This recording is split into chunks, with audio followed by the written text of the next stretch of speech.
A disabled teenager's life could have been saved if an ambulance had attended her dying mother's emergency call. Alphonsine Leyuga and her 18-year-old daughter, Lorraine Chula, had been dead for some time before they were found in a house in Radford in Nottingham last year. Can you believe a 999 emergency call was answered 4 months too late? How does that even happen in a first world country like the United Kingdom? How does that even happen? Today, we are diving into a story which reveals how far the emergency healthcare system in UK is from what it should be, and why that matters to you, especially if you are a migrant living in the United Kingdom.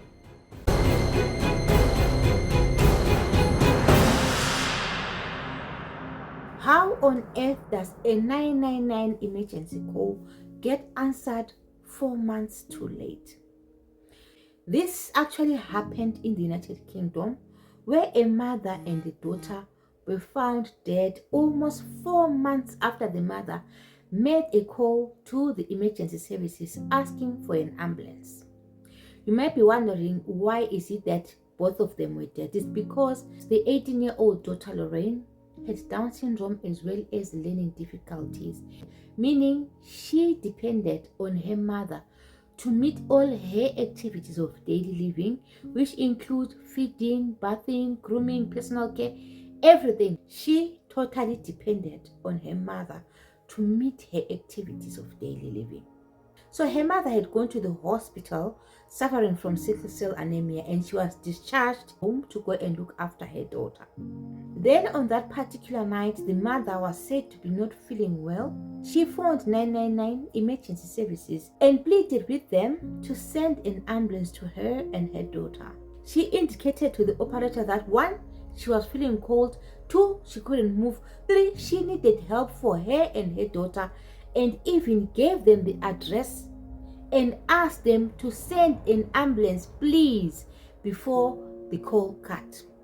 Under such circumstances, obviously, if somebody tells you that they are feeling cold, they can't move, as a call handler who handles emergency situations, obviously, if somebody tells you that I cannot move, I am feeling cold, that is a clear sign that help needed to be sent to them. But this is what the call handler did. Alphonsine was admitted to hospital critically ill at the end of January 2024. She was discharged to care for her daughter, but days later, on February the 2nd, she fell ill again and called 999 pleading for an ambulance before hanging up. An attempt was made to call her back. After that, the call handler logged it and as abandoned call, something that East Midlands Ambulance Service has said should never have happened. They've apologised for all errors made. Which means they did not follow up on that call. They did not go to the address which they were given. Now we've got this 18-year-old Lorraine who was dependent on the mother to feed her, to bath her, to take her to bed, to do everything for her. And obviously, the mother met her fate before her. So now can you imagine what this 18-year-old child had to go through? The person that she depended on was now dead. No one to give her drink, no one to give her water, no one to put her to bed, no one to wash her, no one to take care of her. Day 1, day 2, day 3, day 4. A child who was 108 kgs the previous year, when they were now doing a post-mortem, she was 58 kgs. Died to starvation and malnutrition and dehydration. Coroner ruled that Lorraine Chula, who, as you say, had Down syndrome and severe learning difficulties, likely would still be alive if an ambulance had been sent to her house. Lorraine's cause of death was malnutrition and dehydration, unable to meet her basic needs without her mother, Alphonsine Leyuga, who died before her. And it's not an isolated incident. Not only are ambulances not dispatched in good enough time to save people, Even if the ambulances go and collect people, even if it's an emergency, they come and queue in hospitals for a handover. Queuing with patients, and according to statistics in November 2024, 440,000 people suffered injuries or harm while in the ambulances waiting to be attended to or waiting for handover for them to be handed over to the hospital staff. So before I even dive into talking about what it means for us as migrants, why is this actually happening in the United Kingdom? There are several reasons. And the number one reason is that there are staff shortages. There are no ambulance drivers. There are no nurses. There are no doctors. That is why the system is failing. Last year alone, over 40,000 nurses left the NHS. So there are staff shortages. This is one of the reasons why this is happening. Secondly, there are too few hospital beds. Imagine if over 440,000 people experience harm of some sort while waiting at the back of the ambulance because there are no beds in the hospital. They cannot be received by anybody because there are no beds in the hospital. Another reason is overwhelming demand in the United Kingdom with the aging population and chronic illnesses and a record high of emergency calls. Guys, it's really frustrating if you are working in the healthcare sector. I remember a couple of weeks ago, I went to work in one of the places where I work in. A resident who had a fractured femur. They had called for an ambulance on a Monday morning, and the ambulance came on Wednesday morning. What kind of waiting time is that for somebody who is in pain, has got a fractured femur, and is at risk of dying from an emboli, because an emboli can travel and go to the lungs and the person can die? So can you imagine waiting from Monday through Tuesday up to Wednesday morning before you are attended to and taken to hospital? How sad is that? And at times, you can have somebody having a fall, lying on the floor while he's waiting for an ambulance. I've had situations where you have a fall at start of shift. I remember one time I had an incident at start of shift, and my shift starts at 7:30. The resident is on the floor. You keep on calling, they keep on telling you, we have no ambulance, we have no ambulance, until you knock off and you leave the resident lying on the floor for over 12 hours. This is happening in a first world country. So when you combine all those factors, the results are predictable. Burnt out staff, missed targets, and patients dying in the corridors while waiting to be seen, and others stuck at the back of the ambulances until they suffer.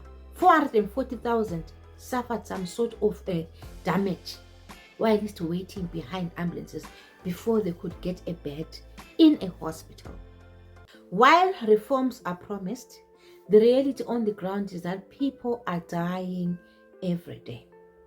So what does it mean for you as a migrant living in the United Kingdom? It wasn't until 3.5 months later a member of the public raised the alarm. Police then visited their home and found Alphonsine and Lorraine dead.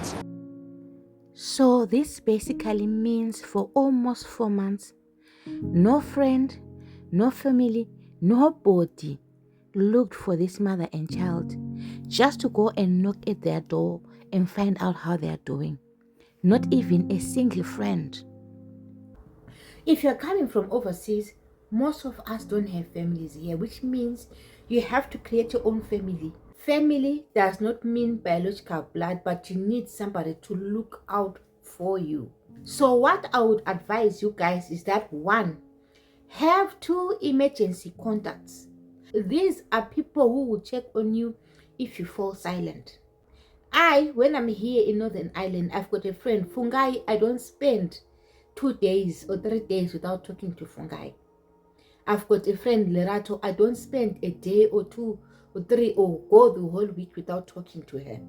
I know that if she is silent, I have to find out what is happening to Lerato, what is happening to Fungai. And Fungai knows that if I'm silent, she has to find out what is happening to Pauline.